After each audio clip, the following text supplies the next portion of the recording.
Garda Revolusi Iran, Israel ditakdirkan untuk lenyap.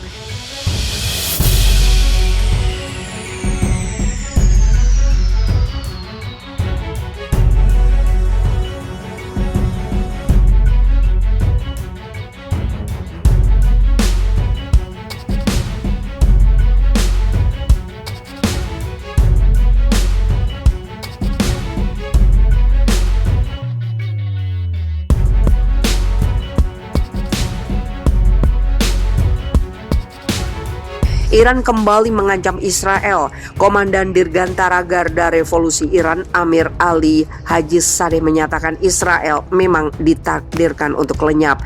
Garda Revolusi Iran adalah cabang terbesar dalam angkatan bersenjata Iran. Mereka bertugas melindungi pemimpin tertinggi Ali Khamenei serta semangat revolusi Islam. Telah lama Garda Revolusi jadi musuh bebuyutan Israel. Kini Hajizadeh kembali melontarkan ancaman kepada Israel. Dia mengatakan segala bentuk tindakan permusuhan yang dilakukan Israel kepada Iran tidak akan ditolerir. Dia memastikan jika Israel berulah, maka negara Yahudi itu akan lenyap dalam waktu dekat. Rezim yang memperdebatkan keberadaannya pasti akan lenyap dan tidak akan berbicara soal kehancuran negara lain, kata Hajizadeh seperti dikutip Arutz Sheva. Komentar Hajizadeh adalah respon dari pernyataan Kepala Pasukan Pertahanan Israel, Aviv Kozavi. Beberapa waktu lalu Kozavi menyebut IDF sedang mempercepat rencana militer untuk menangani Iran. Kondisi semakin panas setelah Menhan Israel Benny Gantz menyebut Israel tengah mempersiapkan serangan ke Iran yang belum pernah terjadi sebelumnya. Hajizadeh menegaskan serangan Israel ke negaranya akan berakhir percuma, sebab dengan sekuat tenaga rakyat dan militer Iran akan melawan tindakan Israel. Israel mungkin akan memulai pertempuran, tapi Republik Islam akan mengakhirinya dengan melenyapkan rezim Zionis, ucap Hajizadeh.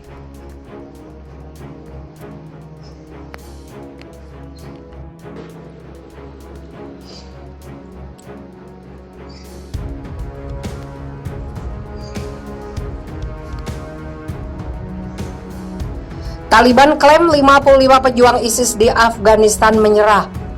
Taliban mengklaim bahwa lebih dari 500 militan ISIS di Provinsi Nangarhar, Timur Afghanistan telah menyerah, sebuah pernyataan resmi dari markas intelijen Taliban di ibu kota provinsi. Jalalabad mengatakan 55 pejuang yang terkait dengan kelompok teroris ISIS telah meletakkan senjata mereka. Kepala Direktorat Keamanan Nasional di Nangarhar, Basir, memberikan pengampunan bersyarat melalui mediasi oleh tetua suku. Pengampunan bersyarat diberikan kepada mantan pejuang ISIS yang telah melakukan kegiatan destruktif di wilayah Kot, Spingar, dan Achin. Jika ada di antara para pejuang yang melanggar perjanjian itu, akan ada tindakan hukum yang tegas terhadap mereka, kata Basir dilansir Anadolu Agency Ahad 7 November. Para militan ISIS yang menyerah telah menyesali tindakan mereka di masa lalu. Mereka berjanji akan hidup damai di bawah Islamic Emirate. Pekan lalu 65 militan ISIS di Nangarhar telah menyerah kepada Taliban. Awal bulan ini Taliban mengklaim telah membongkar tempat persembunyian ISIS di ibu kota Kabul. Beberapa hari kemudian kelompok ISIS mengklaim bom bunuh diri besar-besaran di Kandahar. Mereka juga mengklaim telah mengatur pembunuhan yang ditargetkan di Provinsi Nangarhar dan Parwan, termasuk bom bunuh diri besar lainnya di sebuah masjid komunitas Syiah di Provinsi Kunduz Utara yang menewaskan lebih dari 100 orang.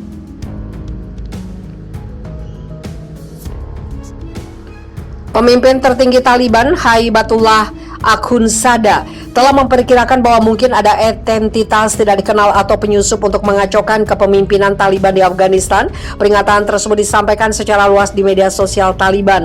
Kepemimpinan Taliban telah berulang kali memperingatkan bahwa ada penipu dan penjahat bergabung dengan kelompoknya sebagai upaya untuk merusak citra mereka.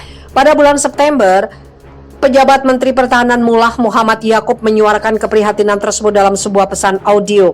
Ada beberapa orang jahat dan korup yang ingin bergabung dengan kami untuk memenuhi kepentingan mereka sendiri atau untuk mencemarkan nama baik kami dan membuat kami terlihat buruk, kata Yaqub dilansir Al Jazeera.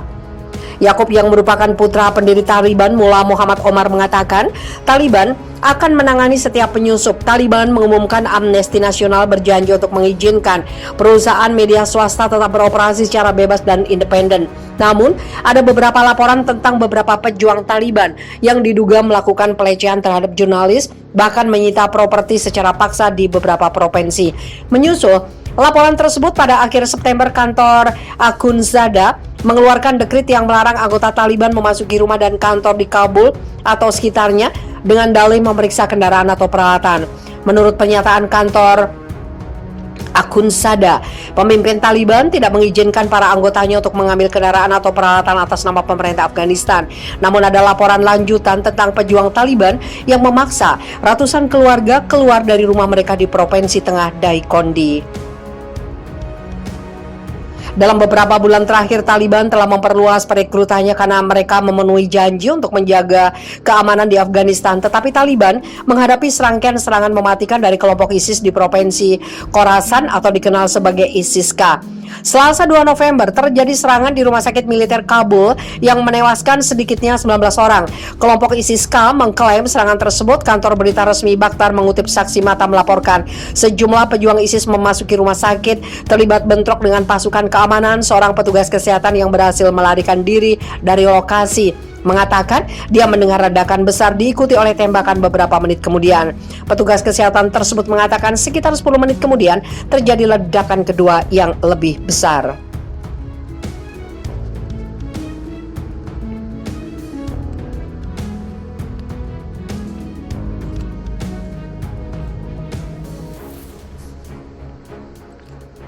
Israel terancam diserang dari Lebanon, Suriah, dan Gaza dengan ribuan rudal presisi. Tentara Israel tidak siap untuk perang multifront dan akan diserang dengan ribuan rudal presisi dari Lebanon, Suriah, dan Gaza. Pengakuan itu diungkapkan Purnawirawan Mayor Jenderal Angkatan Darat Israel Itzhak Brik. Menurut situs web Megaphone News, Brik menekankan perang berikutnya yang berpotensi dihadapi Israel akan bersifat internal. Dia memperkirakan jumlah kehancuran dan kerugian dari perang di masa depan akan sangat besar. Dalam situasi kita saat ini, dalam perang berikutnya tidak akan ada jalan untuk kembali kecuali kita melakukan yang terbaik untuk menyelamatkan diri kita sendiri, ujar dia dilansir Memo pada Senin 8 November. Dia memperkirakan bencana yang akan terjadi dalam perang yang akan datang. Mengapa tidak mungkin untuk mengubah arah, untuk membentuk komisi penyelidikan sebelum perang untuk memperbaiki, menangani, dan mencegah bencana yang tidak dapat kembali lagi, tanya dia.